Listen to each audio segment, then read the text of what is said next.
वो देते हैं। बाद में पृथ्वी में भर जाओ, फिल द अर्थ, पूरी पृथ्वी को भर डालने का एक अधिकार, एक आशीष परमेश्वर इन लोगों को देते हैं। और फिर हमने देखा कि सारी जो जानवर है, जो पशु पक्षी है, उन पर यहाँ प्रभु कहते हैं, परमेश्वर कहते हैं कि आप क्या करो, उनको वश में कर लो, उन पर भय और डर बना रहे ताकि वो आपके वश में रहे। और इस प्रकार परमेश्वर ने यानू को और उसके बच्चों को आशीष दी, फ्रूटफुल होने की, मल्टीप्लाई होने की, पूरी पृथ्वी पर भर जाने की आशीष यहाँ परमेश्वर देते हैं। बाद में हमने देखा था कि किस प्रकार यहाँ उनको एक नया डाइट मिलता है। आज तक वो लोग जो थे वेजिटेरियन थे, आज तक वो हरी सब्जियों को और छोटे पेड़ों को खाते थे, लेकिन परमेश्वर चौथे वचन में इनको कहता है कि अभी तीसरे वचन में कहता है कि सारे जंतु जो है, जो भी जीवित है, सब कुछ आपके आहार के लिए मैं देता हूँ। यानी यहाँ से जो लोग हैं, यहाँ से वो मांसाहार करना शुरू करते हैं, नॉनवेज खाना शुरू करते हैं। इसके पहले सब वेजिटेरियन ही थे। उसके बाद हम जब आगे देखा तो हमने देखा कि परमेश्वर ने एक नियम को दिया, डाइट को दिया, और उसके बाद एक नियम को, एक डिसिप्लिन को दिया। और वो डिसिप्लिन जो था वो था लहू के लिए। कहा गया था कि प्राण जो है, उसमें मांस में जो प्राण है, उसके सहित, उसके साथ, मीन्स लहू के साथ आपको उसको नहीं खाना है। लहू अर्थात जिसमें प्राण है, उसके साथ नहीं खाना है। ये एक रूल वहां दिया था, क्योंकि फ्लैश प्लस ब्लड अगर बोलेंगे तो उसमें जीवन होता है, लाइफ होता है। और कल हमने देखा कि खून कैसे हमारे शरीर में हर सेल तक जाता है, किस प्रकार ऑक्सीजन को सप्लाई करता है और किस प्रकार हम जीवित रहते हैं। जब हमारे शरीर का खून कम हो जाता है तो क्या होता है, हमें सांस लेने में तकलीफ होती है। अभी हम कोविड में देखते हैं पेशेंट्स को, क्या होता है कि सांस लेने में तकलीफ होती है। क्यों? क्योंकि उनके लंग्स में इन्फेक्शन हो जाता है, और लंग्स जो ऑक्सीजन लेकर जो हमारा हार्ट है, वो हार्ट में से पूरे शरीर को ब्लड जाता है, लेकिन उस ब्लड में ऑक्सीजन को डालने का काम जो है लंग्स करते हैं। लंग्स प्रॉपरली काम नहीं कर पा रहे, उनके पास ठीक से ऑक्सीजन नहीं आ रहा, इसलिए जो ब्लड में ऑक्सीजन डालना चाहिए वो ठीक से नहीं जा रहा। तो हार्ट कितना भी ब्लड सप्लाई भी कर दे, लेकिन उसमें ऑक्सीजन है नहीं, इसलिए ये पेशेंट्स जो है बाद में डेथ हो जाती है। सो लहू बहुत इंपॉर्टेंट है। लहू हमारे हर एक सेल तक न्यूट्रिएंट्स को, खाने को भेजते हैं, और फिर हमारे ऑक्सीजन को भेजते हैं, और जो भी हम दवा वगैरह लेते हैं वो हर सेल तक लेके जाने का काम करते हैं। इसलिए लहू बहुत इंपॉर्टेंट है। लहू में ही जीवन है। जिस वक्त परमेश्वर ने उसके श्वास को, उसके सांस को फूका, तो मनुष्य जो है जीवधारी मनुष्य बन गया। उसके जीवन में, उसके शरीर में खून दौड़ने लगा, और ये खून जो था, वो ये लहू जो था, ये जीवन है। और इसीलिए इस लहू को परमेश्वर ने बहुत महत्व दिया मेरे प्रिय। इसके बाद हमने देखा कि परमेश्वर ने कहा, एक डिसिप्लिन दिया कि ह्यूमन गवर्नमेंट को, अभी इस पृथ्वी पर कोई भी नहीं है, सिर्फ नूह और नूह की फैमिली है, और जो जहाज में से बचे हुए एनिमल है, बाकी सब जो पशु पक्षी, ये सब लोग, बस इतने ही है। अभी इस पृथ्वी पर फलने का, फूलने का, बढ़ने का, पृथ्वी को वो ऑक्युपाई करने का आशीष परमेश्वर ने दिया। लेकिन ये कैसे चलेगा, यहाँ का सिस्टम कैसे चलेगा?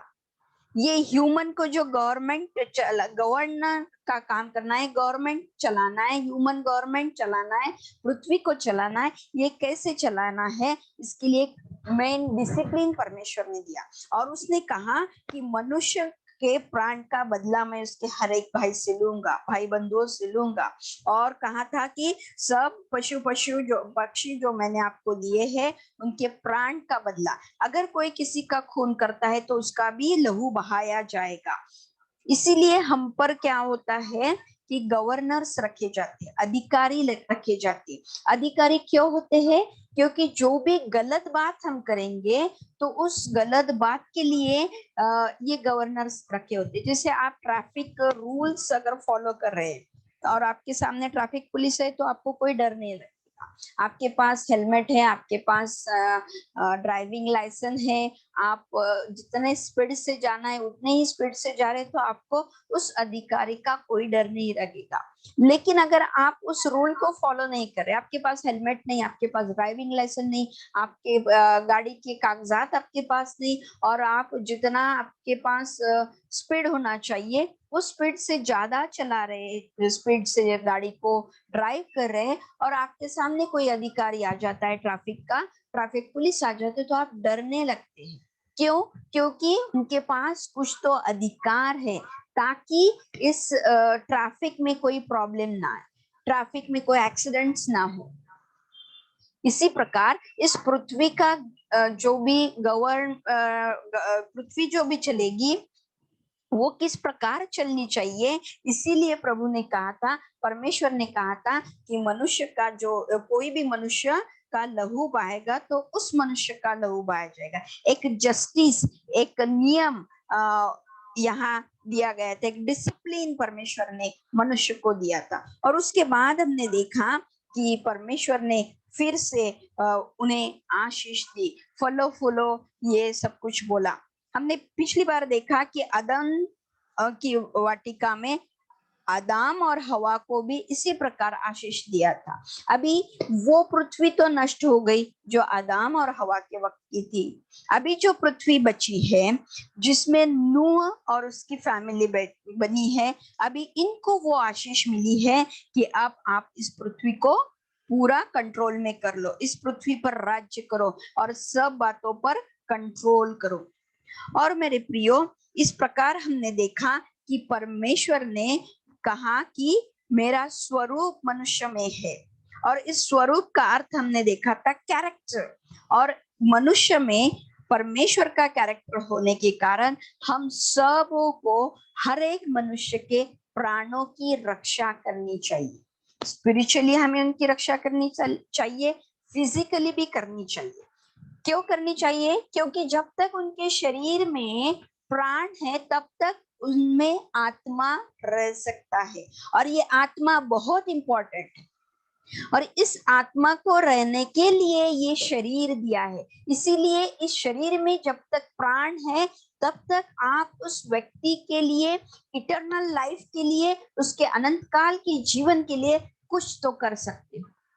और इसीलिए हर एक व्यक्ति, वो विश्वासी हो, वो परमेश्वर पर विश्वास नहीं करता होगा, वो मूर्ति पूजक होगा, वो किसी दूसरे परमेश्वर को मानते होंगे, लेकिन उनके प्राण को परमेश्वर बहुत इंपॉर्टेंट देता है।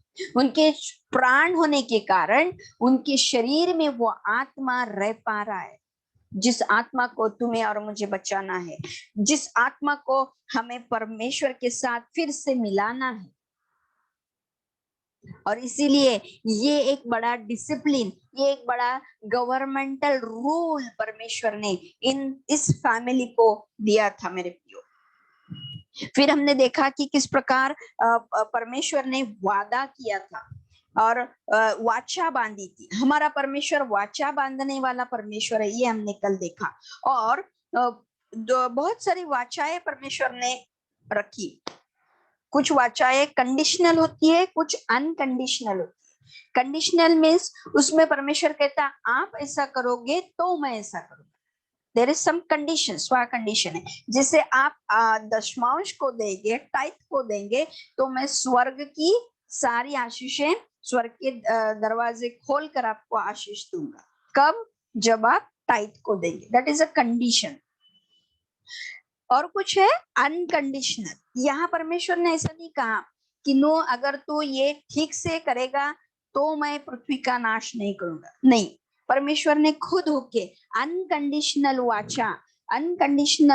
वाचा यहाँ बांधी और एक वादा किया कि मैं यहाँ से आगे पृथ्वी का नाश पानी से नहीं करूंगा, जल प्रलय से नहीं करूंगा।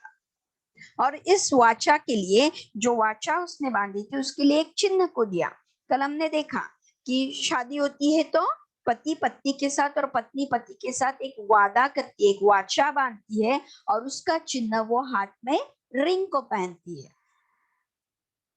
इसी प्रकार परमेश्वर ने नूह और उसके फैमिली के साथ और जो जीव जंतु वहां बचे हुए थे उनके साथ और पृथ्वी के साथ एक वाचा को बांधा कि मैं अभी आपका नाश पानी से, जल प्रलय से नहीं करूंगा। और उसका चिन्ह क्या रखा? धनुष्य रखा, जिसको हम रेनबो बोलते हैं। सो परमेश्वर ने नोहा को आशीष दी, नूह को, जिसको इंग्लिश में नोहा भी कहा जाता है, तो उसे आशीष दी, उसको एक अच्छा अलग एक लाइफस्टाइल या डाइट दिया, उसके बाद उसको एक डिसिप्लिन दिया, और उस डिसिप्लिन के साथ साथ उसने क्या किया? एक वाचा की, एक डिक्लेरेशन किया और एक वाचा को बांधा और एक चिन्ह को दिया। इन सारी बातों को कल हमने देखा था मेरे प्रियो। जो शायद कल नहीं थे या किसी के नेट में प्रॉब्लम वगैरह हो सकता है, तो उनके लिए हमने इन बातों को शॉर्टली देखा। कल हमने इन सारी बातों को बहुत डीपली देखा था। अभी हम आगे बढ़ेंगे, 17 वचन तक हमने देखा था, आगे हम पढ़ेंगे नूह और उसके पुत्र। 18 वचन, नूह के पुत्र जो जहाज में से निकले वे शेम, हाम, एपेत थे। नूह को 3 बेटे थे और ये तीनों भी बेटे जो है जहाज में थे जब जल प्रलय हो रहा था। और अभी जल प्रलय सब शांत हो गया, ये लोग बाहर आ गए। और ये कौन कौन थे? तो इसके 3 बेटे वहां थे। और हाम कनान का पिता हुआ। नूह के 3 पुत्र ये है कि और उनका वंश सारी पृथ्वी पर फैल गया। अभी हम जो भी रेसेस देखते हैं, हम जो भी वंश देखते हैं, जो भी पृथ्वी बढ़ी हुई देखते हैं, वो पूरे जो है नूह और उसकी फैमिली के द्वारा ऑक्युपाई की गई है, क्योंकि परमेश्वर ने उन्हें क्या आशीष दिया था कि पूरे पृथ्वी पर भर जाओ। ये आशीष परमेश्वर ने उनको दिया था, पृथ्वी में भर जाओ। और ये पूरी पृथ्वी इन तीनों के द्वारा भरी गई है। जो आगे वंशावली जो है, इनकी वंश जो है बढ़ता गया और पूरी पृथ्वी को उसने भर दिया। मेरे प्रियो, ये नूह के लोग, नूह के बेटे। आगे नूह किसानी करने लगा, उसने दाख की बारी लगाई। मेरे प्रियो, ये जो नूह था, अभी तक तो जहाज बनाने में और प्रचार करने में इसका सारा जीवन चले गया। परमेश्वर ने जो जहाज उसे बनाने के लिए बोला था, उस जहाज को बनाना इतना सिंपल बात नहीं थी, बहुत कठिन काम था। और लकड़ियां उसको लाना पड़ता था और उसे उस जहाज को बनाना था। और परमेश्वर जो है उसने उसे परमेश्वर सबसे बड़ा इंजीनियर, उसने इस नूह को हर चीज का एक ब्लूप्रिंट दिया था कि ऐसे ऐसे बांधना है। और जैसे जैसे परमेश्वर बोलता था, नूह बिल्कुल वैसे ही उसी प्रकार के लकड़ी को लाता था, उसी प्रकार उसे काटता था, उसी प्रकार उतनी ही हाइट का, उतनी ही ऊंचाई का वो उसे बनाता था। और ये बनाने में उसका सारा समय जाता था। जो समय बचता था उसमें वो लोगों को बताता था कि इस पृथ्वी का नाश होने वाला है, जल प्रलय आने वाला है, आप पश्चाताप करो और अपनी सारी बुरी बातों से फिर जाओ, लौट आओ, परमेश्वर के पास लौट आओ, परमेश्वर के पास लौट आओ। और इस प्रकार इसका सारा समय चले जाता था। लेकिन अब पृथ्वी पर सिर्फ इस फैमिली बची है। और अब ये नूह क्या करने लगा? किसानी करने लगा, वो फार्मर बन गया, खेती करने लगा। अगर हम देखते हैं कि इसके पहले भी कोई एक व्यक्ति था जिसने खेती की थी, आदम का बेटा कैन खेती करता था। और दूसरा बेटा जो हाबिल था, वो भेड़ बकरियां चराता था मेरे प्रियो। अभी ये नूह ने एक चॉइस कर ली कि नहीं मैं खेती करूंगा, और वो खेती करने लगा। आप कोई भी बिजनेस कर सकते हैं, लेकिन आगे अगर हम देखते हैं तो उसने क्या किया, उसने दाख की बारी लगाई और वह दाख मधु पीकर मतवाला हुआ और अपने तंबू के भीतर नंगा हो गया। मेरे प्रियो, आपका बिजनेस कुछ भी हो सकता है, लेकिन क्या उस बिजनेस के द्वारा आप परमेश्वर की महिमा कर रहे हैं? आप खेती कर सकते हैं, आप कारपेंटर हो सकते हैं, आप कुछ भी डॉक्टर हो सकते हैं, आप टीचर हो सकते हैं, आप बिजनेसमैन हो सकते हैं। जो भी काम कर रहे हैं उसके द्वारा क्या परमेश्वर की महिमा हो रही है? इस नूह ने आज तक तो परमेश्वर का भय माना और परमेश्वर के भय के अनुसार चलते रहा, और कितना वो परमेश्वर का हर एक आज्ञा का पालन करता था, हर एक चीज को वो फॉलो करता था। जैसे परमेश्वर बोलता है वैसे वो चलता था, जैसे परमेश्वर ने बोला वैसे ही वो करता था। ना दाएं जाता था ना बाएं जाता था, वो सीधे ही सीधे परमेश्वर के पीछे पीछे, परमेश्वर की आवाज के अनुसार, उसके परमेश्वर के गाइडेंस के अनुसार वो काम करता था। और इसीलिए इतनी सारी पृथ्वी में से, इतने सारे लोगों में से, इतनी सारी भीड़ में से सिर्फ नूह और उसकी फैमिली बच गई। कितना धार्मिक, कितना राइचस व्यक्ति था, कितना सीधा व्यक्ति ये था। जब पूरी दुनिया में सिर्फ यही एक व्यक्ति और इसी की फैमिली बच सकती है, वो कितना सही व्यक्ति था। बाहर आने के बाद उसने खेती का काम किया और दाख की बारी लगाई, ग्रेप्स, और उसमें से उसने बाद में क्या किया, दाख मधु बनाया। फर्स्ट ड्रंकर या फर्स्ट दारू पीने वाला शायद इसे कहा जाएगा। मुझे नहीं पता नूह के पहले दारू पीते थे या नहीं, जो पृथ्वी नष्ट हो गई उसमें के लोग, लेकिन यहाँ तो स्पष्ट लिखा है कि दाख मधु पीकर मतवाला हुआ। शायद हो सकता है कि उसे पता नहीं था कि इस दाख मधु से क्या होगा, ऐसा भी हो सकता है। लेकिन दाख मधु यानी उन्हें सिर्फ ग्रेप्स को नहीं खाया, लेकिन उससे उसने दाख मधु को बनाया और उतना पी लिया कि वो मतवाला, ड्रंकर बन गया। जो दारू, बहुत सारी दारू पीकर जो रास्ते के बीच में गिर जाते हैं या फिर गटर में गिर जाते हैं ना, वो मतवाले हो जाते हैं, उनको कुछ भी नहीं समझ में आता। इस प्रकार ये व्यक्ति हो गया। देखो कितना कितना राइचस व्यक्ति, कितना धार्मिक व्यक्ति, कितना परमेश्वर का भय मानने वाला व्यक्ति, लेकिन अभी थोड़ा गलत हो गया।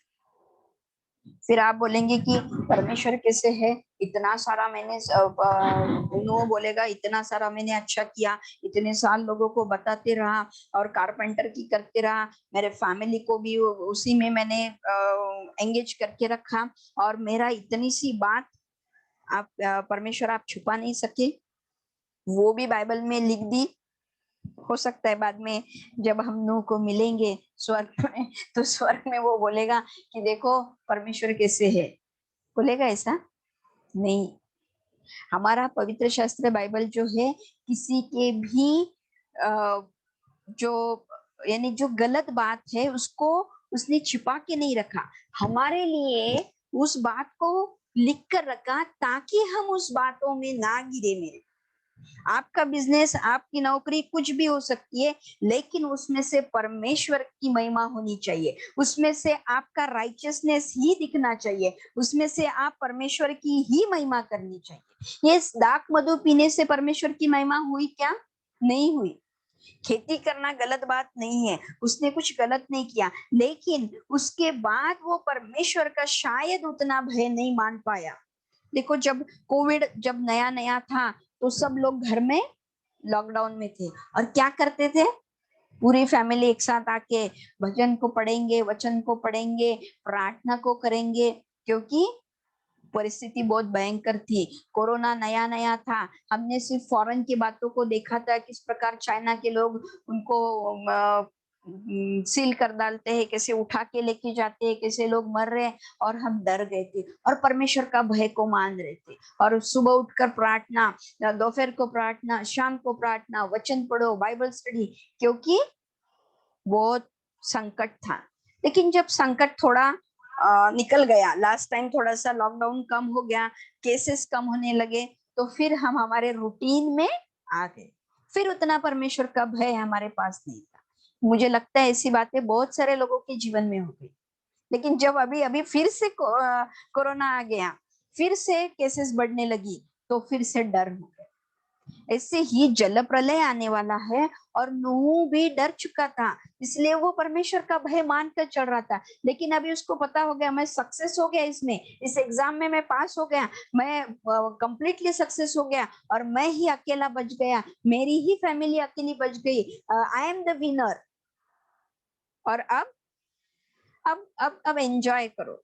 अब कोई डरने की बात नहीं, अब कोई जल प्रलय नहीं है, अब कोई पनिशमेंट नहीं है। और उतना परमेश्वर के प्रेजेंस में जो रहना चाहिए था, वो अब नहीं रहा, और दाख मधु पीकर वो मतवाला हो गया। मेरे प्रियो, हमारे जीवन में हम ऐसे किसी दाख मधु को पीकर मतवाला नहीं होना चाहिए। शायद वो नौकरी का दाख मधु होगा, शायद वो हमारे ब्यूटी का दाख मधु होगा, शायद वो हमारे एजुकेशन का, शायद हमारे जो भी पद हमारे पास है उसका, या फिर हमारा घराना बहुत बड़ा है, हम बड़े घराने के लोग हैं, हम बड़े पढ़े लिखे लोग हैं। इस प्रकार के दाख मधु पीकर हम बहुत बार मतवाले हो जाते हैं। इस प्रकार का मतवाला हमें नहीं होना है। नूह इस प्रकार दाख मधु को पीकर मतवाला हो गया, ड्रंकर हो गया, और आगे हम पढ़ते हैं कि अपने तंबू के भीतर नंगा हो गया। उसको कोई क्या बोलते, कॉन्शियसनेस नहीं, होश नहीं रहा कि उसके कपड़े कहाँ है, वो कैसे है, कहाँ पड़ा है, कुछ नहीं। शायद उसकी खेती बहुत अच्छे से यानी फल उसको आए होंगे, फलद्रुपता, फ्रूटफुलनेस वहां उसकी खेती में उसको मिली होगी, बहुत सारा अनाज वहां बन गया। और जो दाख मधु लगाया उसमें भी वो 100% सक्सेस हो गया। और उस सक्सेस में एक तो जल प्रलय में से मैं बच गया, मैं ही अकेला, और मैं विनर, और मैं ही धार्मिक, और मैं ही सबसे अच्छा, इसीलिए तो मैं इतने सारे लोगों में बच गया, इसीलिए तो मैं फर्स्ट आ गया। देखो, एक बच्चा क्लास में फर्स्ट आ जाता है तो उसमें एक प्राउड आ जाता है ना, कि इतने 60 बच्चे 70 बच्चों में मैं फर्स्ट आ गया, मैं स्कूल में फर्स्ट आ गया, मैं मेरिट आ गया। और वो उस बातों में इतना फूल जाता है, ड्रंकन हो जाता है, कि वो कहाँ पड़ा है, ये नूह कहाँ गिर गया, उसके कपड़े कहाँ है, उसे कुछ पता नहीं।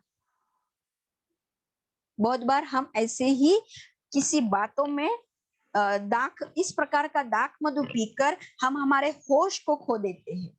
और फिर हमारी स्थिति कैसी है, हमें लगता है हम सक्सेसफुल है, हमें लगता है हम जीत गए, हमें लगता है हमने विक्ट्री को पा लिया है, हम आगे बढ़ चुके हैं, हम सबसे आगे चले गए, हम सबसे धार्मिक है, हम सबसे ज्यादा प्रार्थना करते हैं, सुबह करते हैं, शाम को करते हैं। और इन्हीं बातों में हम इतना ड्रंकन हो जाते हैं कि हम नूह के जैसे नंगे हो जाते हैं, लेकिन हमको पता नहीं चलता।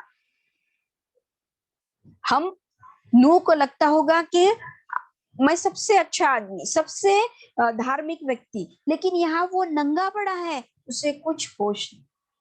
इस प्रकार हम किसी दाख मधु के ड्रंकननेस में या उसमें होश गवाए हुए नहीं होना चाहिए मेरे प्रियो। बाद में वो कैसे था, नंगा था, अनकवर्ड, कोई कपड़ा नहीं उसके आंख पर, अनकवर्ड था, लेकिन उसे पता ही नहीं कि वो नंगा है। बहुत बार ऐसा ही होता है, हम अनकवर्ड होते हैं लेकिन हमें पता नहीं होता है। आगे हम पढ़ेंगे,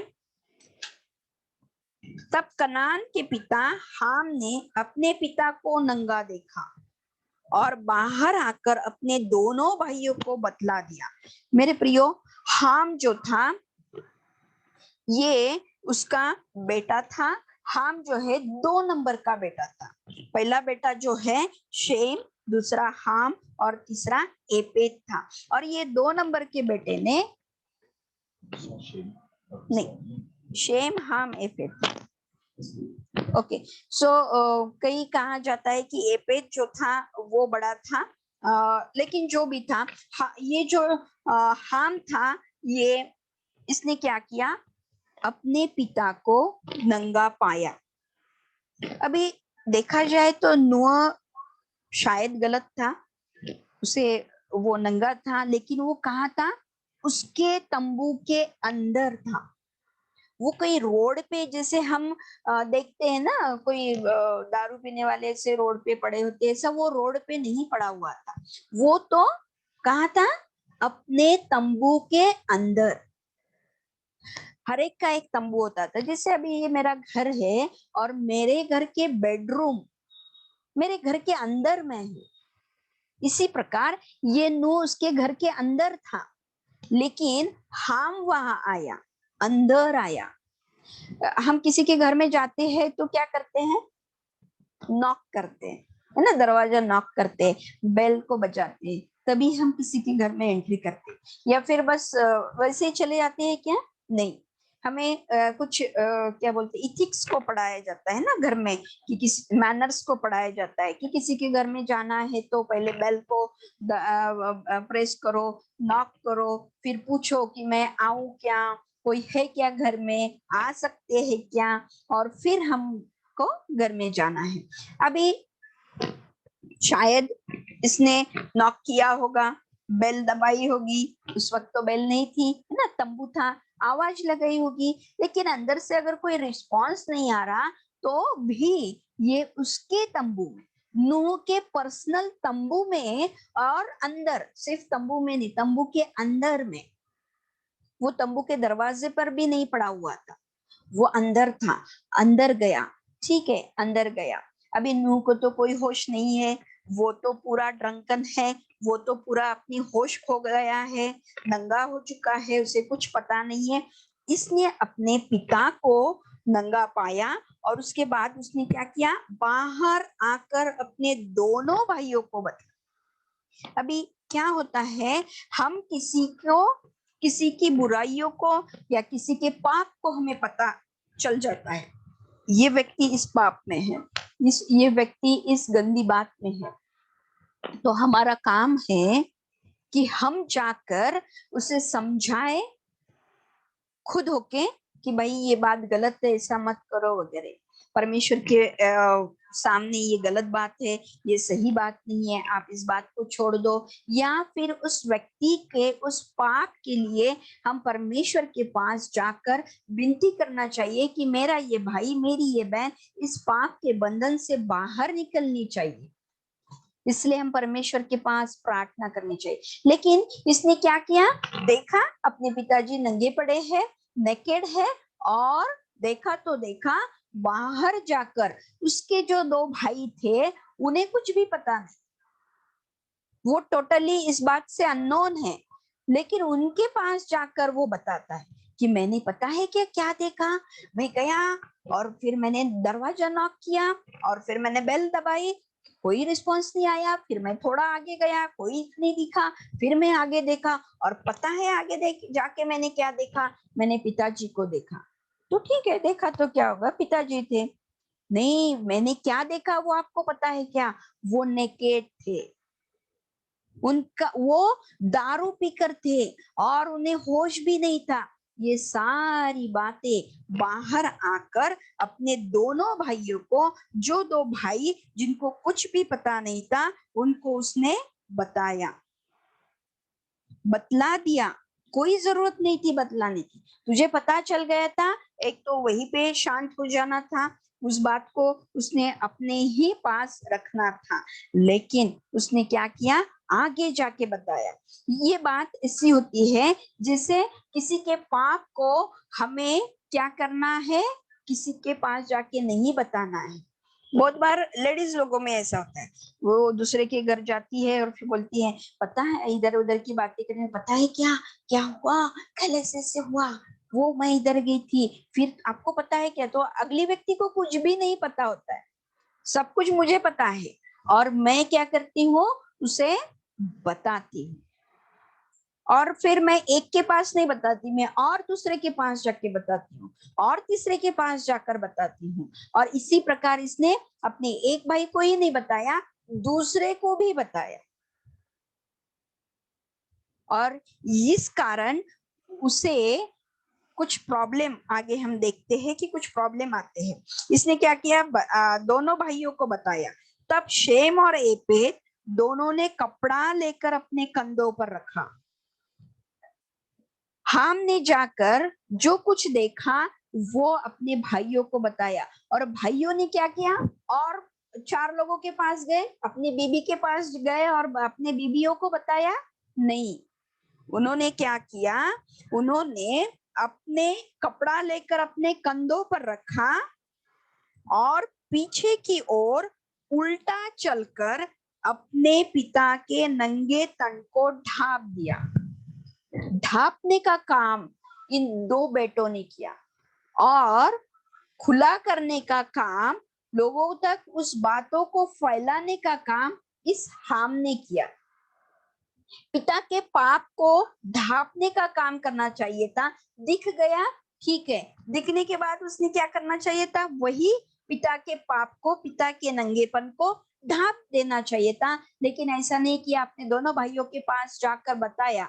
दोनों भाइयों ने लेकिन अच्छा काम किया, उन्होंने इस बात को सुना और तीसरों के पास उस बात को नहीं लेकर गया। उन्होंने एक चादर को लाया और क्या किया, उल्टा चल कर आया। जब हम सीधा चलते हैं तो हमें दिखाई देता है, इसलिए हम जल्दी जल्दी चल सकते हैं। लेकिन हमको उल्टा अगर चलना है तो संभल कर चलते हैं, क्योंकि हमें आंखें कहाँ है, सामने की ओर है। हमारे पीठ पे हमको आंखें दी है क्या, नहीं। पीठ के पीछे क्या हो रहा है किसी को नहीं पता। मैं यहाँ हूँ, मेरे पीठ के पीछे मेरे रिश्तेदार, मेरे चर्च के लोग, मेरे पड़ोसी, मेरे बाकी के लोग मेरे पीठ के पीछे क्या कर रहे हैं, मेरे बारे में क्या बोल रहे हैं, मुझे कुछ पता है नहीं। मराठी में कहते हैं कि पाठीला डोळे नसतात, यानी पीठ को आंख नहीं होती, इसलिए आप आपके पीछे क्या हो रहा है कुछ नहीं देख सकते।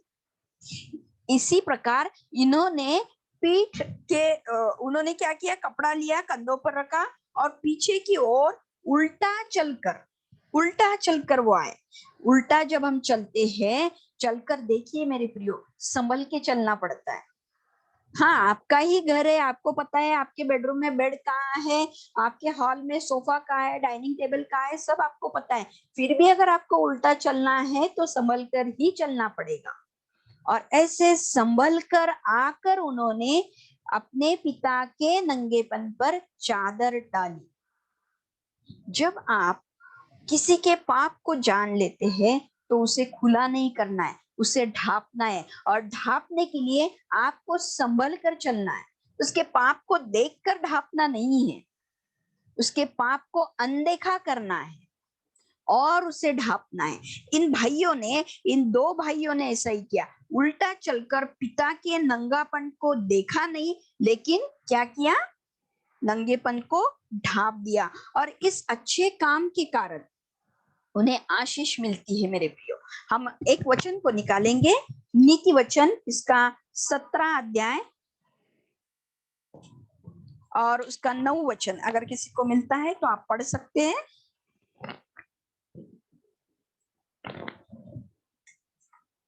ओके, मैं आपके लिए पढ़ती हूँ।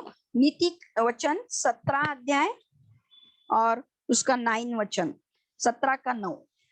जो दूसरे के पापों को ढांप देता वह प्रेम का खोजी ठहरता है, परंतु जो बात की चर्चा बार बार करता है वह परम मित्रों में फूट करा देता है। इस हाम ने क्या किया, उस बात की चर्चा की, एक भाई के पास दूसरे भाई के पास चर्चा की, जाकर बताया। तो ऐसा अगर हम करते हैं तो वह परम मित्रों में भी फूट करा देता है, और जो दूसरे के अपराधों को ढांप देता है वो प्रेम का खोजी ठहरता है। और इन 2 भाइयों ने क्या किया, पिता का जो अपराध था, पिता का जो पाप था, पिता का जो नंगापन था, उसे ढांप दिया।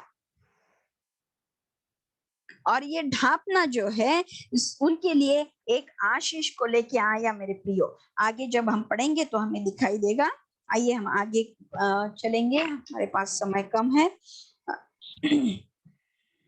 उल्टा चलकर अपने पिता के नंगे तन को ढांप दिया और वे अपना मुख पीछे किए हुए थे, इसलिए उन्होंने अपने पिता को नंगा न देखा। जो सीधा चल के गया उसने पिता के नंगेपन को देखा, लोगों तक, अपने दोनों भाइयों तक लेके गया, लेकिन ये दोनों भाइयों ने पिता का नंगापन नहीं देखा। वो उल्टे चलकर आए, पीठ की यानी अपनी पीठ जो है मुख पीछे करके वो चलकर आए और उन्होंने पिता का नंगापन ढांप दिया, देखा नहीं। हमें दूसरों को ये पापों को ढांपना है। जब हम देखते हैं यीशु मसीह के पास एक व्यभिचारी स्त्री को लेकर आए थे और लोगों ने कहा कि भाई अभी नियम के अनुसार, रूल के अनुसार इसे पत्थरवार करना चाहिए और पत्थर मार कर इसे मार डालना चाहिए। आप क्या कहते हैं? वैसे देखा जाए तो व्यभिचार करते वक्त वो पकड़ी गई थी और व्यभिचार वो अकेली नहीं कर रही थी, उसके साथ एक पुरुष भी था। लोगों ने पुरुष को छोड़ दिया, वो एक्ट जो कर रही थी व्यभिचार का, उस वक्त दो व्यक्ति थे, लेकिन पुरुष को छोड़ दिया, स्त्री को पकड़ कर लेकर आए और बोले कि अभी इस स्त्री को पतवार करना है, क्योंकि वो सब उसके पाप को सबों के सामने ला रहे थे। यीशु मसीह ने क्या किया? यीशु मसीह ने कुछ नहीं, वो उंगली से नीचे कुछ लिखते रहे और बोला कि जो जिसने पाप नहीं किया होगा वो पथरवार करे। और फिर नीचे बैठकर कुछ लिखने लगे और एक एक करके सब लोग चले गए, किसी ने उसको पथराव नहीं किया। फिर क्या यीशु मसीह उतने धार्मिक नहीं थे कि वो पथराव करें? क्या यीशु मसीह पापी थे कि उन्होंने पथराव नहीं किया? यीशु मसीह ने कहा तुझे दोष जो दे रहे थे वो लोग कहाँ चले गए, और उसने कहा कि इसके आगे पाप न कर। मेरे प्रियो, अगर कोई पाप यहाँ कर रहा है तो परमेश्वर उसके पापों को ढांपने के लिए रेडी है, लेकिन कंडीशन एक ही है, इसके आगे पाप ना करना। परमेश्वर यीशु मसीह ने हमारे लिए, हमारे पापों को ढांपने के लिए, हमारे पापों को धोने के लिए अपने लहू को बहाया, ताकि हमारे पाप धुल जाए, हमारे पाप हमसे निकल जाए, उस पे ढक्कन डाला जाए, उसे ढांप दिया जाए। और हम जो उसके लोग हैं, हमें भी यही काम करना है, दूसरों के पापों पर हमें चादर को डालना है, ढांपना है, उसे खोलना नहीं, लोगों के सामने उसे बताना नहीं है, उसका प्रदर्शन नहीं करना है, उसे देखकर लोगों के सामने उसको प्रकट नहीं करना है। और आगे हम चलते हैं। जब नूह का नशा उतर गया तब उसने जान लिया कि उसके छोटे पुत्र ने उसके साथ क्या किया है। जब उसका नशा निकल गया, जो भी ड्रंकननेस था उसका निकल गया, होश में आ गया, तब उसे समझ में आ गया कि अरे क्या हुआ था। कैसे समझ में आया? बात तो तीनों में थी, फिर तीनों में से किसी ने आके बताया। ऐसा कहा जाता है कि ये जो हाम था, इसने सिर्फ अपने दोनों भाइयों को नहीं, बाहर भी जाकर बताया। बाहर कौन थे? उनके बेटे भी थे जो उस वक्त तक कुछ पैदा हो चुके थे, उनको भी बताया कि देखो ऐसा ऐसा हो गया, देखो ऐसा ऐसा हो गया। इसीलिए ये बात नूह के कान पर आ गई। और आगे देखो इसका प्रतिफल क्या मिला। इसलिए उसने कहा कनान शापित हो, वह अपने भाई बंधुओं के दासों का दास हो। अभी ये कनान कौन है? तो ये कनान जो है हाम का बेटा है। मेरे प्रियो, बहुत बार हम बोलेंगे पाप तो हम ने किया था और इसकी सजा जो है कनान को क्यों मिल रही है? हाम का बेटा कनान, और हाम किसका बेटा? नूह का बेटा। हाम ने नूह की नग्नता को देखा, नंगेपन को देखा, दूसरों को बताया, और ये बात नूह को नशा उतरने के बाद उसे समझ में आ गई, और वो जो है क्या बोल रहा है? कनान शापित हो। कनान कौन? उसका ग्रैंडसन। ग्रैंडसन को वो क्यों बोल रहा है कि वो शापित हो? मेरे प्रियो, पाप का फल जो है, बहुत बार जैसे मैंने कोई मेरे ऑफिस में जाके कोई रिश्वत ले ली, तो वो रिश्वत लेने का पाप मैंने किया है, ठीक है, लेकिन उसका परिणाम बहुत बार मुझे नहीं भुगतना पड़ता। मैं वो रिश्वत लेके पकड़ी नहीं जाऊंगी, कुछ नहीं, वो रिश्वत घर में लाऊंगी, खाऊंगी, पीऊंगी और सब कुछ कर लूंगी, लेकिन उन बातों का परिणाम बाद में मेरे बेटों पर हो सकता है, होता है। ये दर्शाता है हमारे पाप हमें ही भुगतना पड़ेगा ऐसा नहीं, इस पाप का परिणाम हमारे आने वाले वंशजों पर भी होता है।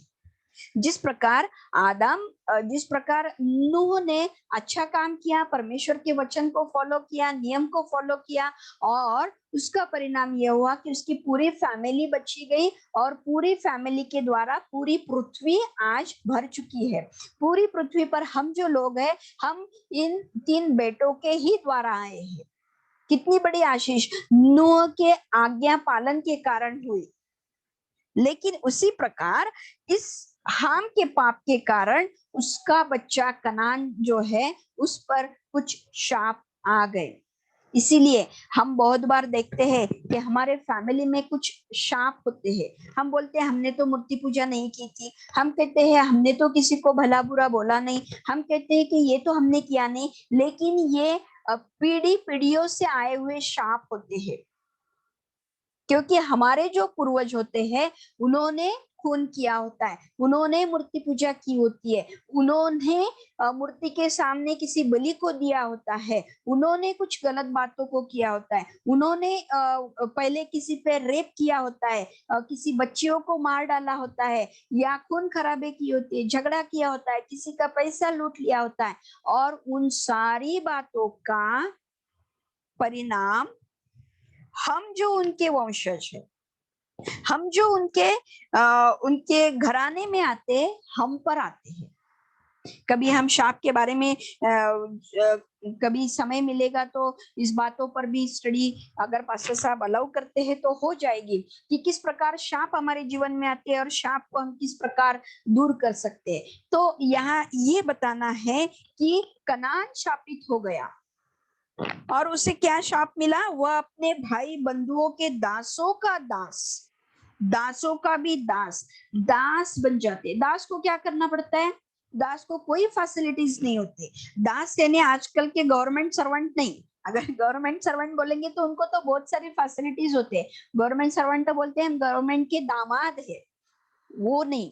दास मतलब दास को कोई फैसिलिटीज नहीं होती है। दास जो होता है, जब तक वो उसके घर का मालिक आता नहीं है, उसे काम करना पड़ता है। मालिक जो है पहले खाना खाएगा, और फिर खाना खाने के बाद सब कुछ उसको उठाना है, सब कुछ रखना है, बाद में वो जो कुछ बचा उचा है उसको वो खा सकता है। उसको कोई फैसिलिटीज नहीं है, उसको कोई अच्छा घर नहीं है, उसको कोई अच्छा रहने के लिए, खाने के लिए, पीने के लिए, फैशन करने के लिए कुछ नहीं होता है। वो बस वो मजदूरी करेगा, वो काम करेगा और आखिर तक काम करेगा।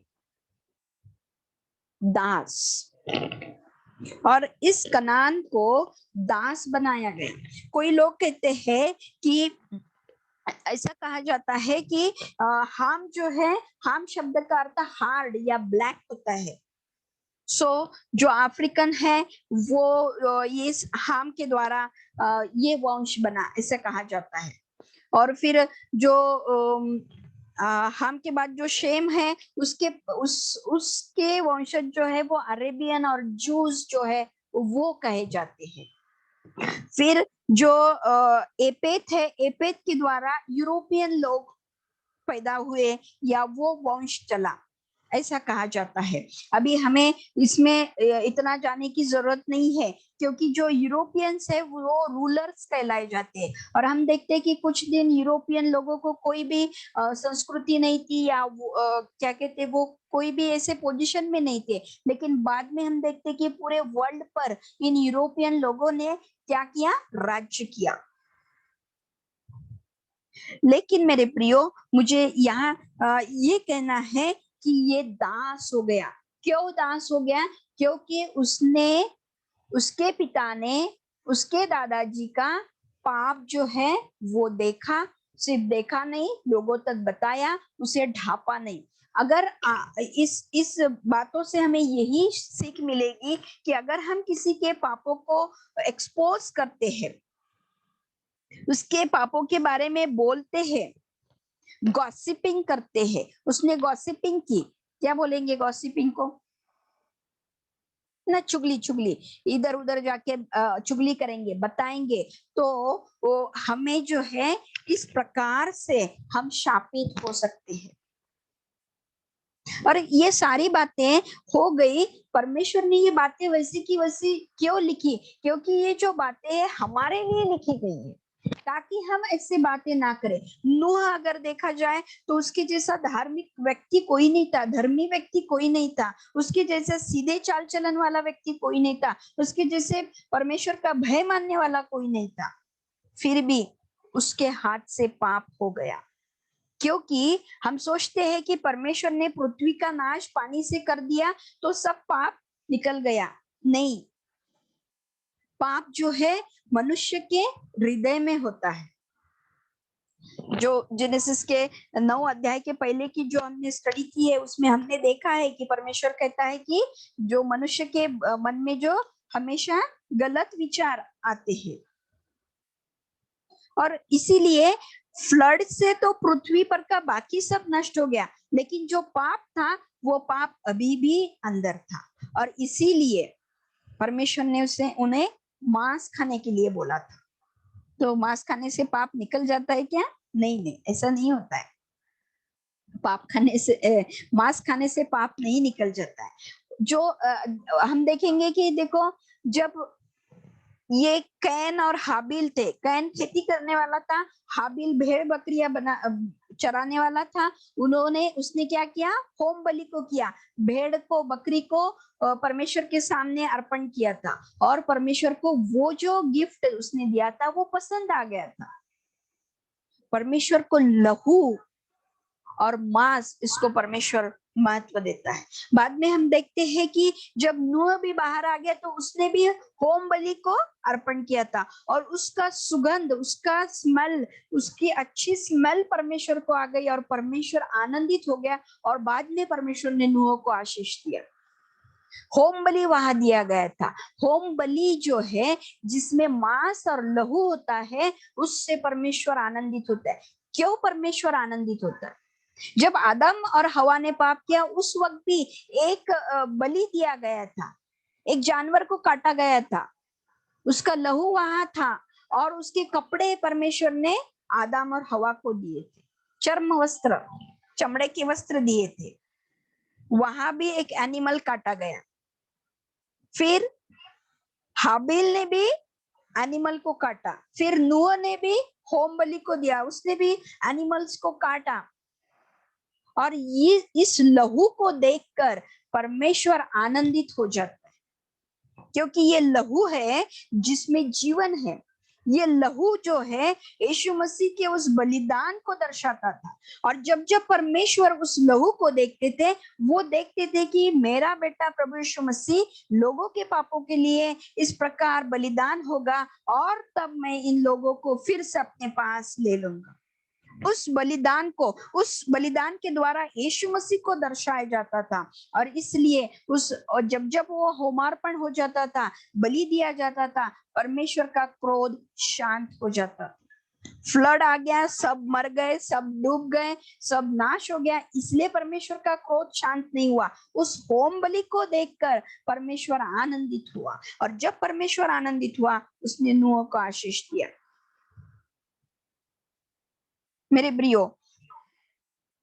हम देख रहे हैं कि कैन खेती में से दिया, लेकिन पूरे दिल से नहीं दिया। हाबिल ने भेड़ बकरियों को, लहू को, उसने देखा कि मुझ में कोई भी योग्यता नहीं कि मैं परमेश्वर के सामने जा सकता हूं, इसलिए वो लहू लेकर गया, और परमेश्वर ने एक्सेप्ट किया।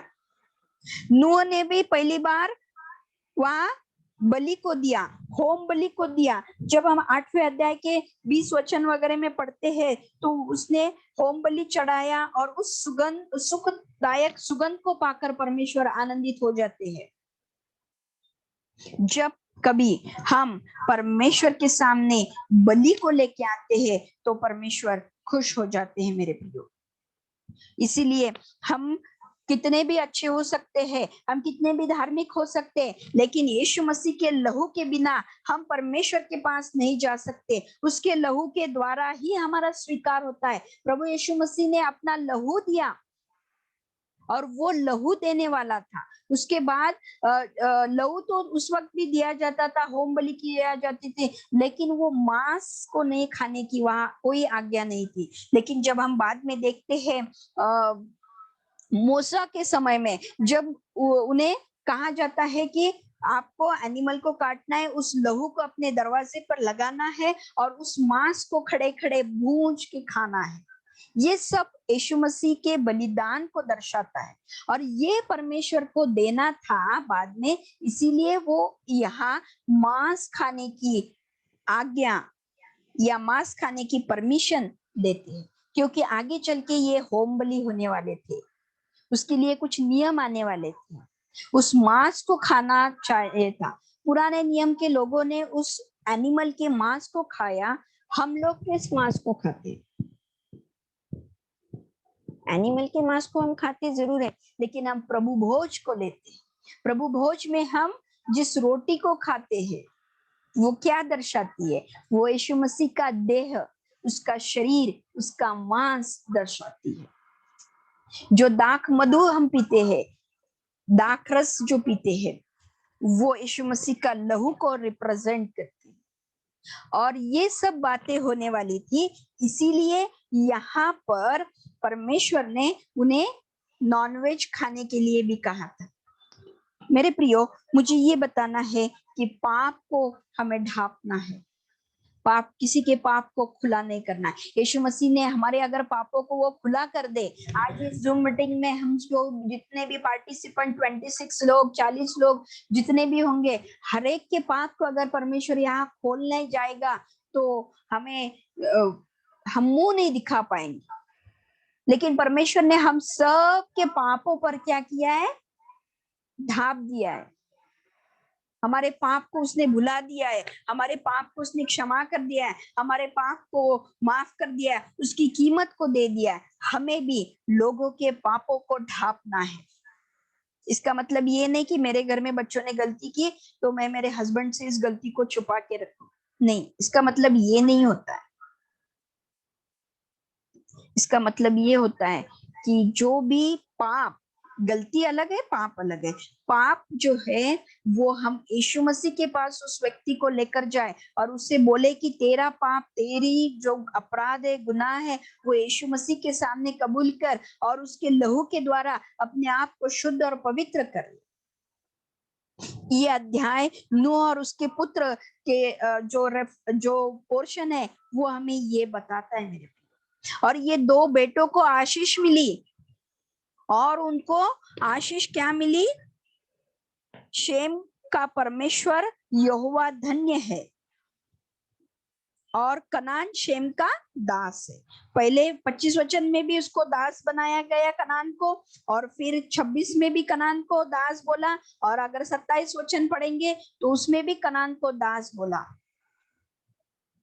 किसी के पाप को अगर हम नहीं ढापेंगे तो हम दास हो जाएंगे, उस शाप के दास हो जाएंगे, उस शाप के अंडर हम चले जाएंगे, और वो शाप फिर वो हमें दास बनाएगा। और दास को कोई फैसिलिटी नहीं, दास कितना भी काम करेगा उसके पैसे उसे सफिशिएंट नहीं होते। आप कितना भी कमा लेंगे, आपके पैसे आपकी लाइफ के लिए सफिशिएंट नहीं होंगे।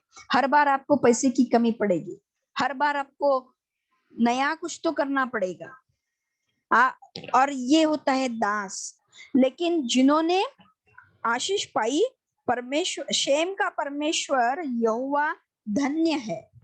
और ये शेम जो है, ये अरब, मिडल ईस्ट के लोग, अरब के लोग, यहूदी लोग। आज हम देखते हैं कोरोना का मेडिसिन, हर बात का मेडिसिन, और अभी जो व्हाट्सएप, फेसबुक और जो मीडिया हम यूज करते हैं, ये सब इजराइल की देन है। ये मिडल ईस्ट के लोग, हम इंडियन लोग, ब्लेसेड लोग, इनका परमेश्वर धन्य। परमेश्वर एपेद के वंश को फैलाएगा। एपेद का वंश जो है यूरोपियन लोग, ये यूरोपियन लोग पूरे वर्ल्ड में छा गए, उन्होंने राज्य किया, ये परमेश्वर की ओर से आशीष मिली। फिर ये जो हाम है ये दास बने, हाम नहीं, कनान जो है वो दास बने। हाम जो है वो अफ्रीकन, लेकिन वो उसको नहीं दास बनाया गया, कनान को। ये इस कनान के बारे में अभी हमारे पास समय नहीं है, आज थोड़ा जल्दी खत्म करने के लिए बोला है, सो हम इसके बारे में कभी और देखेंगे। लेकिन क्या यहाँ यही बात है कि जब हम परमेश्वर के अनुसार चलते हैं हम आशीष पाते हैं। फिर हम कितने भी बड़े लोग होंगे, शायद हम परमेश्वर के बड़े दास दासी हो सकते हैं, परमेश्वर के साथ चलने वाले हो सकते हैं, लेकिन हम कभी भी पाप में गिर सकते हैं। फ्लड से तो पृथ्वी साफ हो गई, लेकिन पाप जो है हमारे हृदय में है, और इस पाप को निकालने के लिए ही यीशु मसीह इस दुनिया में आए।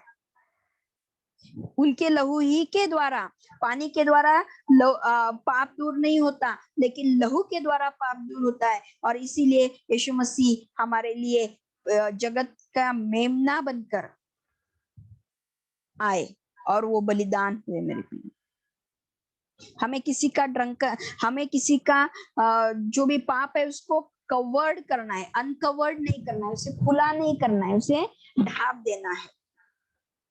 जब हम ऐसे ढापेंगे तो हमें आशीष मिलेगी, और हम अगर उसे अनकवर्ड कर देंगे, खुला कर देंगे, तो हम दास दास और दास बनेंगे।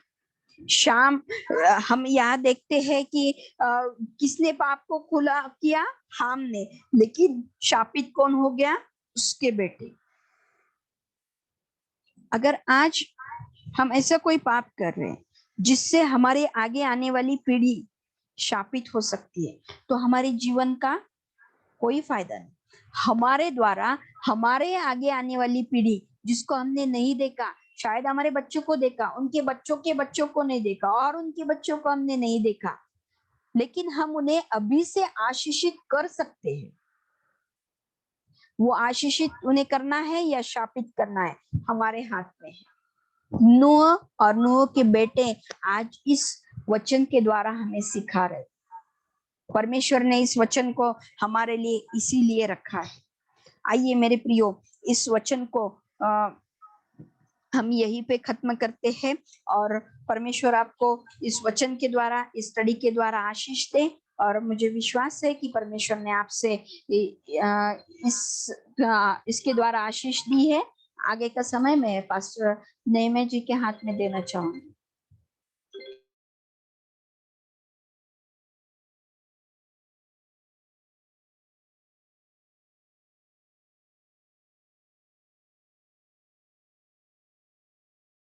Hello, praise the Lord. Hallelujah, praise the Lord.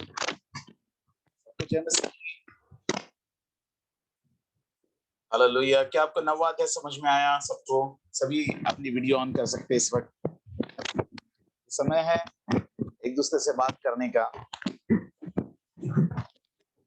अगर कुछ क्वेश्चन है, कुछ सवाल है तो आप पूछ सकते हैं।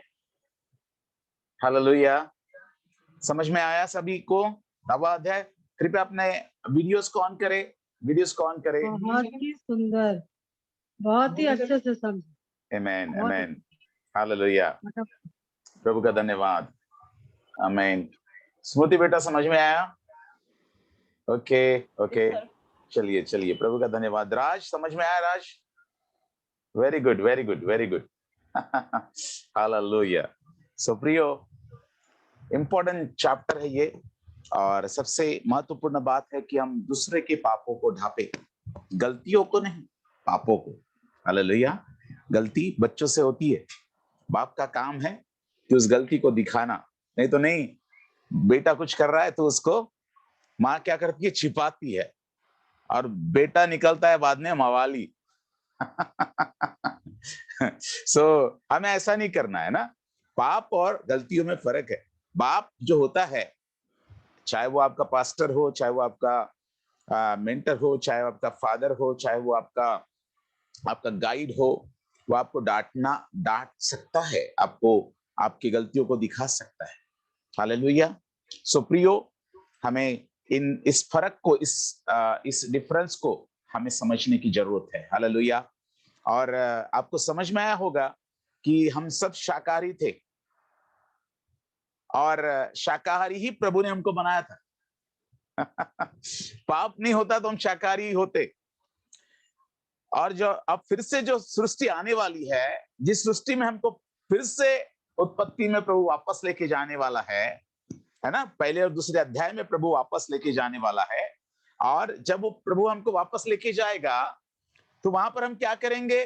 घास खाएंगे। क्या खाएंगे? आलू गोभी खाएंगे। फिर बकरा नहीं खाएंगे। खा लो जितना खाना है, फिश खा लो, बकरा खा लो, मटन खा लो, चिकन बिरयानी खा लो, मुर्गी खा लो, काट काट के खाओ। मेरे प्रियो, ये तो ठीक है, ये तो हर एक का एक मन के ऊपर डिपेंड करता है कि आप आपकी पसंद क्या है ना। किसी को जबरदस्ती प्रभु ने नहीं किया, परंतु ये जो ये चीजें जो दी प्रभु ने, वो क्यों दी प्रियो? आपको सिस्टर ने बताया होगा, सिस्टर रूपाली ने आपको बताया ना कि क्यों। क्योंकि प्रभु आने वाले दिनों में विधियों को देने वाला था। प्रभु आने वाले दिनों में प्रभु यीशु मसीह के बलिदान को समझाने जा रहा था। प्रभु यीशु मसीह के ब्लड और उसके शरीर के विषय में, तोड़े जाने के विषय में, उसके ब्लड के बहाए जाने के विषय में समझाने जा रहा था उन बलिदानों के द्वारा। और पाप से पहले किसी भी पशु की बलि करना प्रभु ने अनुमति नहीं दी थी। परंतु पाप जैसे ही हो गया, पाप के बाद, जल प्रलय के बाद प्रभु ने सबको पेड़ पौधे दिए तो थे, परंतु बाद में उसने मीट खाने को दिया, नॉन वेजिटेरियन बनाया लोगों को, इसलिए कि वो आने वाले समय में बकरों की बलि, भेड़ों की बलि याजक करने वाले थे, याजकीय विधियों को करने जा रहे थे। आने वाले दिनों में प्रभु व्यवस्था देने वाला था, और व्यवस्था में प्रभु समझाने वाला था कि जिस प्रकार से भेड़ बलि की जाती है वेदी के ऊपर, उसी प्रकार से प्रभु भी बलिदान होने वाला है। और जिस प्रकार से उसके मांस को खाया जाता है, उसी प्रकार से प्रभु यीशु मसीह भी अपना शरीर देने वाला है। प्रभु ने एक जगह पे कहा कि मेरा मांस खाने की वस्तु है, मेरा लहू पीने की वस्तु है। मीन्स प्रभु ने ये नहीं कहा कि मेरा मांस खाओ या लहू पियो, परंतु दृष्टात्मक या एक एक एक दर्शक था वो, कि मांस खाने का मतलब उसको हमारे जीवन में ग्रहण करना। हालेलुया, हमारी आत्मा में उसे ग्रहण करना। उसके खाने का अर्थ ओरिजिनली मांस नहीं खाना, उसका यीशु मसीह का मांस नहीं खाना, परंतु उसको हमें ग्रहण करना, उसकी देह को ग्रहण करना, उसके बलिदान को ग्रहण करना, उसके लहू को ग्रहण करना। हालेलुया, ये विधि देने वाला था। इसलिए प्रभु ने नूह के समय में, यहीं पर इसी अध्याय में प्रभु ने बोला कि अब से जैसे मैंने तुम्हें हरे हरे पेड़ दिए थे, आज के बाद मैं तुम्हें सारे जानवर मैं तुम्हें देता हूं। हालेलुया। और ये सब बातें नॉन वेजिटेरियन हुआ। लेकिन प्रियो, हम पहले और दूसरे अध्याय में वापस पहुंचाए जाने वाले हैं।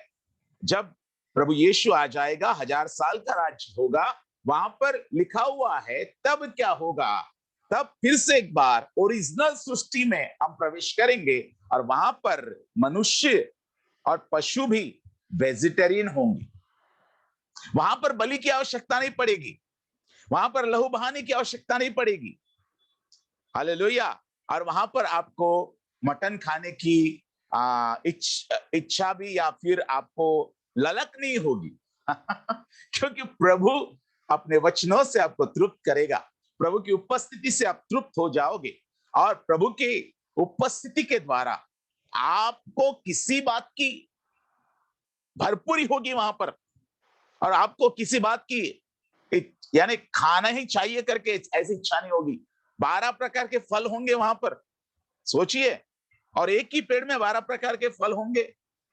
केला भी उसी पेड़ को मिलेगा, आम भी उसी पेड़ को मिलेगा, हाँ, अमरूद भी उसी पेड़ को मिलेगा, चेरी भी उसी पेड़ को मिलेगा। अरे और भी कई प्रकार के फल है जो आज हम नहीं जानते इंडिया में, लेकिन फॉरेन कंट्रीज में वो फल है। आज हमने वो अपने आंखों से उन फलों को भी नहीं देखा है। हालेलुया। सो प्रियो, बहुत सारी बातें परमेश्वर के राज्य में प्रभु हमको देने जा रहा है। इसलिए इस दुनिया की मान, प्रतिष्ठा, इज्जत, कोई मुझे भाव दे, कोई मुझे अच्छा कहे, कोई मुझे ये कहे, कोई मुझे वो कहे, कुछ भी इच्छा रखने की जरूरत ही नहीं।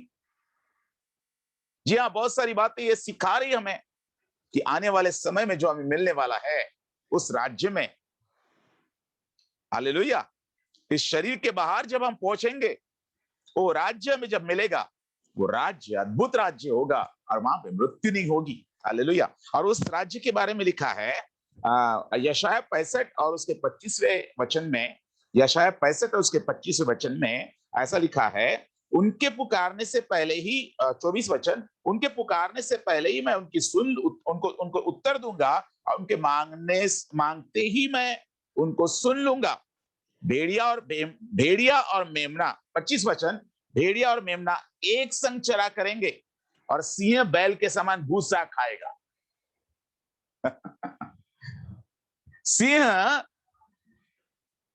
सिंह जो होगा वो बैल के समान भूसा खाएगा। हालेलुया। आपको भूसा नहीं मिलेगा, आपको अच्छी चीजें मिलेगी, डोंट वरी। नबूकदनेस्सर के समान नहीं होंगे आप, राजा के समान होंगे, ओरिजिनल राजा। आपके लिए तो सारी सृष्टि है, यस, आपके लिए तो ये धरती बनाई गई है, आपके लिए तो बनाई गई है सारी पृथ्वी कि आप राज करें। आमेन। सो प्रियो, हमारे लिए बहुत अच्छी जिंदगी आने वाली है। यहां पे कैरियर बनाने से हमारी अच्छी जिंदगी नहीं बनती, परंतु हमें जो राज्य मिलने वाला है वो बहुत ही अद्भुत, बहुत ही सुंदर, बहुत ही वंडरफुल, बहुत ही अलौकिक ऐसा जीवन प्रभु हमको देने वाला है। यस, वो हम मिस कर गए पाप के कारण, परंतु पाप को हटाकर हमें फिर से एक बार प्रभु उस जीवन में पहुंचा रहा है। हालेलुया। और यही धन्य आशा हमें अपने लोगों को देनी है, आपको लोगों को बताना है।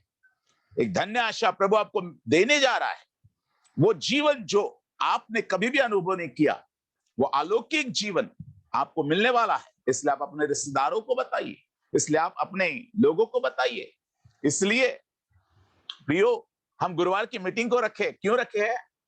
कि आप नए नए लोगों तक पहुंचे और उनका उद्धार करा ले, आप अपने रिश्तेदारों का उद्धार करा ले, आप अपने मित्रों का उद्धार करा ले, आप अपने लोगों का उद्धार करा ले, क्योंकि जो जिंदगी मिलने वाली है वो बहुत ही अद्भुत और अलौकिक मिलने वाली है। हालेलुया।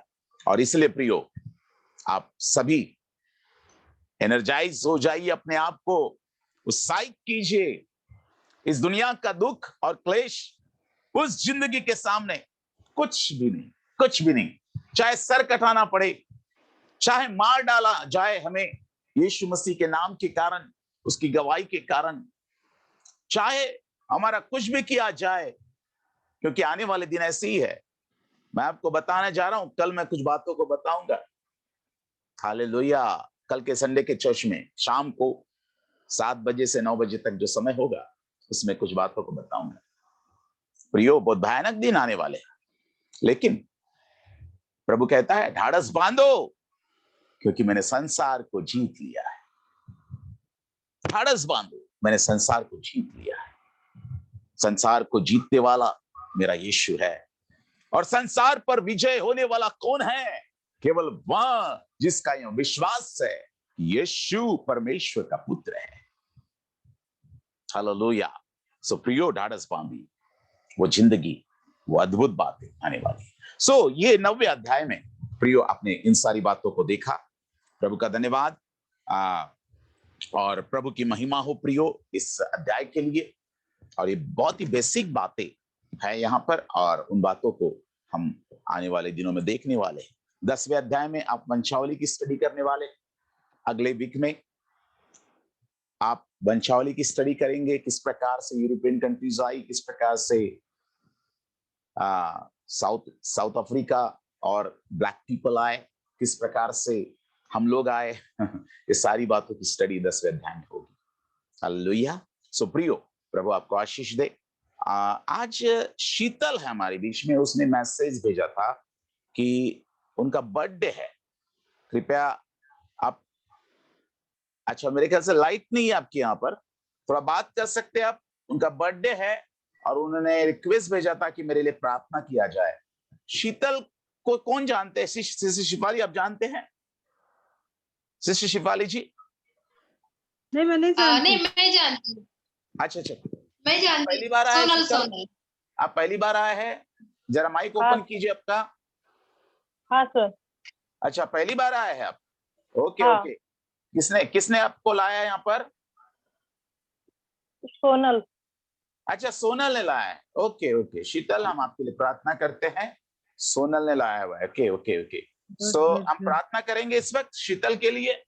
आइए शीतल के लिए प्रार्थना करें। हालेलुया। उसका बर्थडे है, उनके लिए प्रार्थना करें कि प्रभु ने अभी तक संभाला है, आगे भी उन्हें संभाले, उन्हें ब्लेस करे। आइए हम प्रार्थना करें। हालेलुया।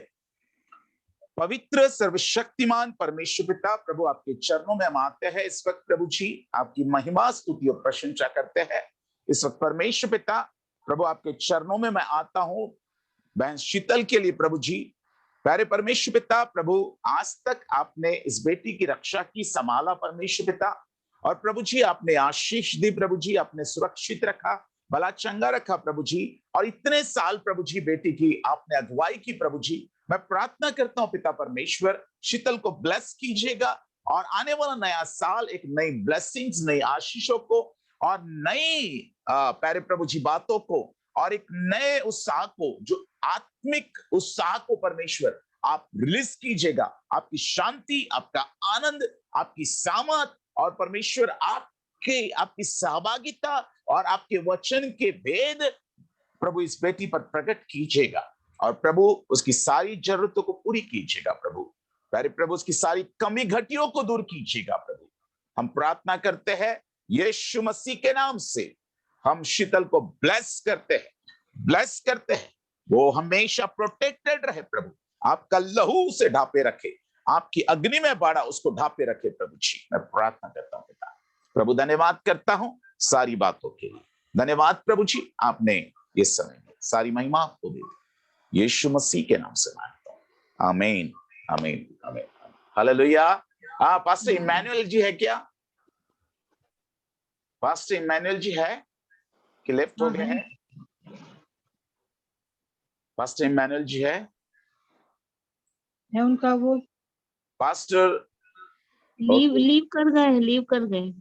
लीव तो नहीं किए हैं, लेकिन शायद आवाज नहीं सुन रहे हो, सुनाई दे रही होगी। ओके, चलिए कोई बात नहीं। पास्टर इमैनुअल जी आवाज सुन रहे मेरी? ओके। नितिका है? नितिका नहीं, नितिका भी नहीं दिख रही है। अच्छा, नितिका भी नहीं है। चलिए ठीक है। विल्सन बंसियार जी हमारे बीच में है, वो आखिरी प्रार्थना करेंगे और हम कल शाम को NRHM ऑनलाइन चर्च में शाम को 7 बजे से 9 बजे तक हम मिलेंगे। आज के वचन के लिए प्रभु का धन्यवाद करें। विल्सन बंसियार जी, कृपया आप मेरी आवाज को सुन रहे हैं तो कृपया प्रार्थना करें। यस, प्रार्थना करें सर।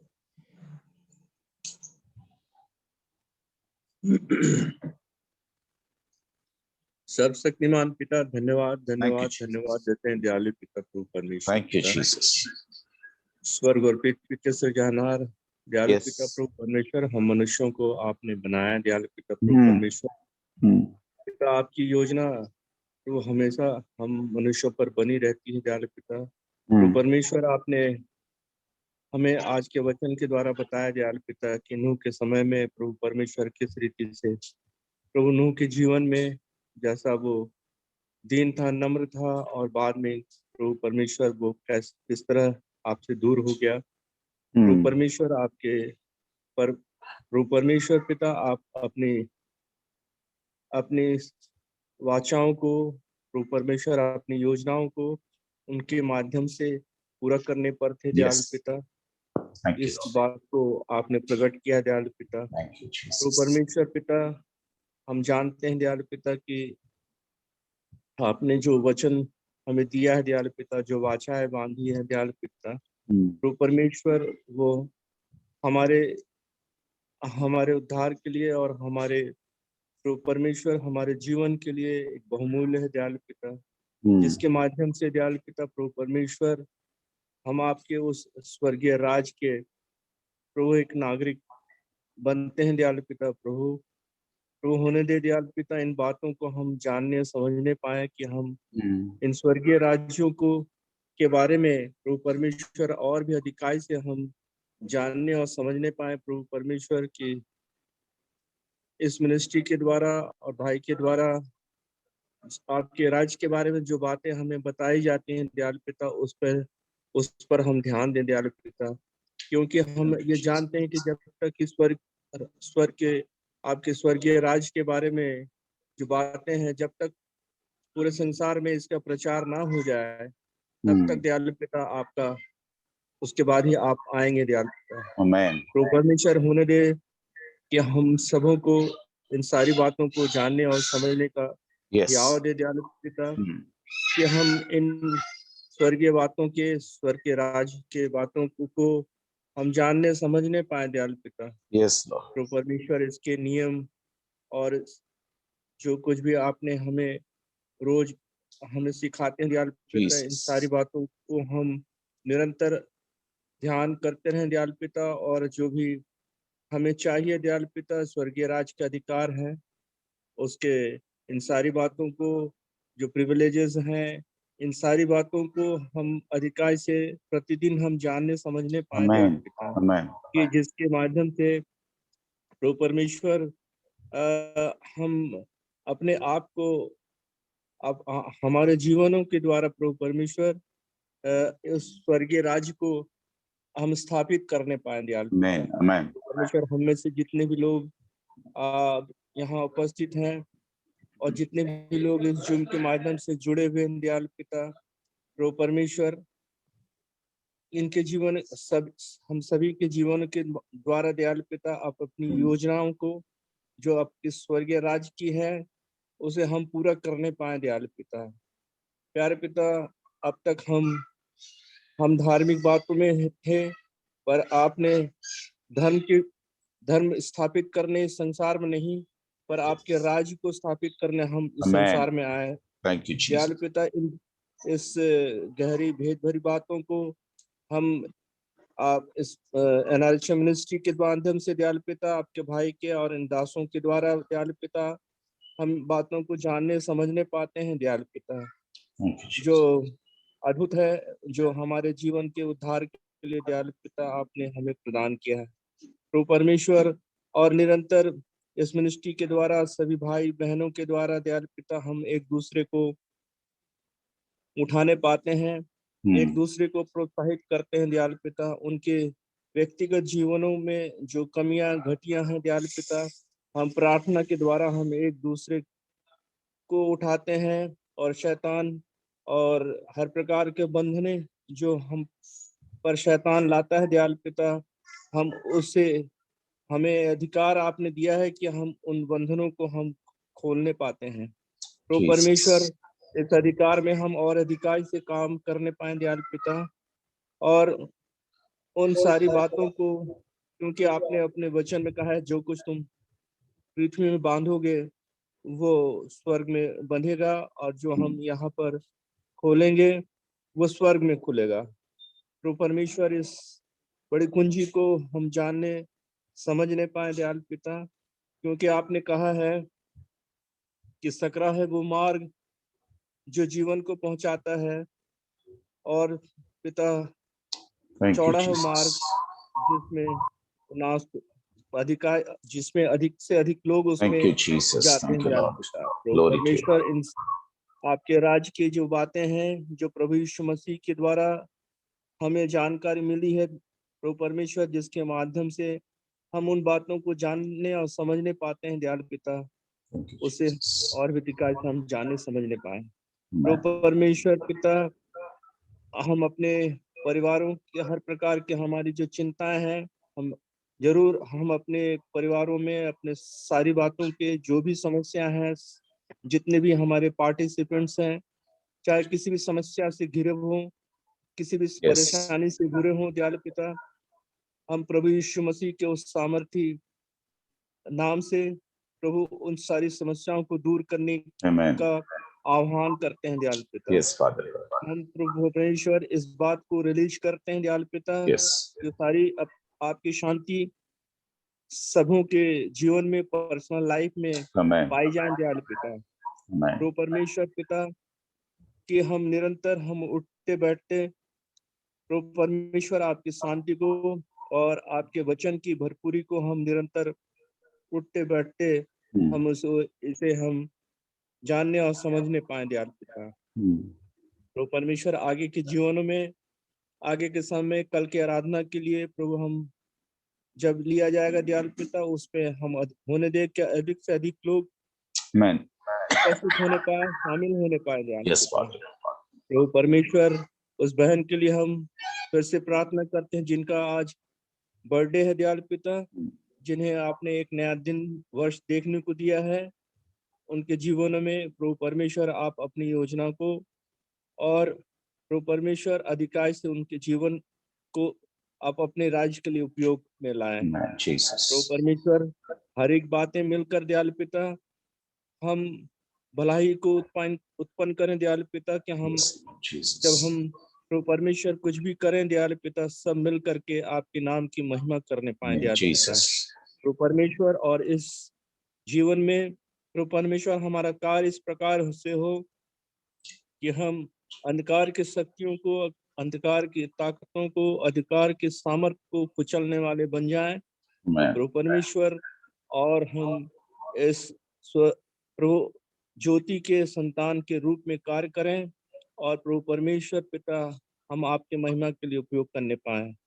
सारा आदर महिमा हम आपको देते हैं दयालु पिता। इस रास्ते में हमारी स्तुति लेना, और इस प्रार्थना को हम आपके प्रिय बेटे प्रभु यीशु मसीह के मधुर और मीठे नाम से मांगते हैं, सुन और दया से ग्रहण कर। Amen amen amen. Thank you Bansiya ji, thank you very much. प्रभु आपको आशीष दे। चलिए अभी हम सभी लोग जाएंगे।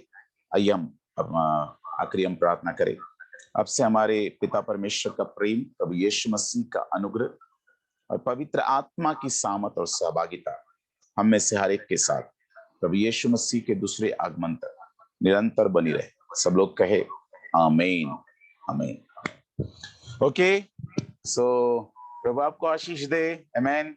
God bless you. कल मिलते हैं शाम को 7 बजे, बिल्कुल 7 बजे, याद रखिएगा।